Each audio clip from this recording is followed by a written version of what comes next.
Torna Caronte, l'anticiclone africano, sinonimo di estate torrida, caldo umido e afa, quella che non dà tregua.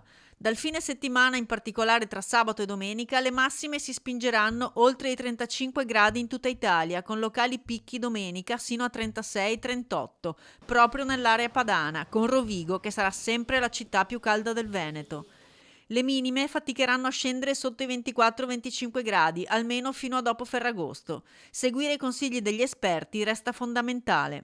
Per le persone fragili, quindi gli anziani, le persone over 65, over 70, la prima cosa da fare è evitare l'uscita nelle ore calde. Quando parliamo di ore calde vuol dire da mezzogiorno fino alle 16:30-17. Quindi si può utilizzare la mattina prima per fare le proprie spese e poi il pomeriggio per fare passeggiate in ore che non siano ovviamente dove il sole è a picco. Seconda cosa, idratarsi, che vuol dire almeno 2 litri di acqua al giorno, evitando che non sia ghiacciata sia fredda.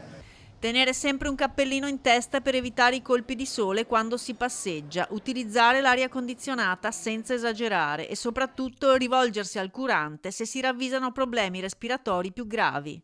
Chiaramente rivolgersi al suo medico curante se uno si sente disidratato, oppure il pronto soccorso dove appunto le persone vengono aiutate, vengono riidratate. Però è fondamentale bere tanto, evitare cibi pesanti. La bolla calda colpirà anche l'arco alpino, causando sofferenza alle montagne e ai ghiacciai, già da tempo in grave difficoltà. Attenzione quindi anche al rischio valanghe.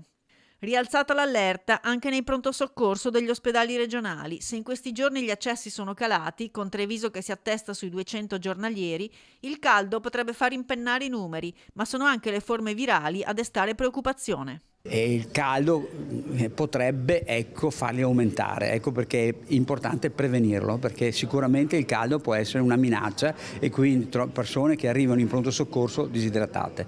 Le forme virali purtroppo legate a sindromi influenzali, chiamiamo parainfluenzali, legate a virus vari che girano, ci sono ancora. Noi abbiamo 100 persone ricoverate che hanno ancora sindromi simili influenzali, cioè che hanno problemi respiratori.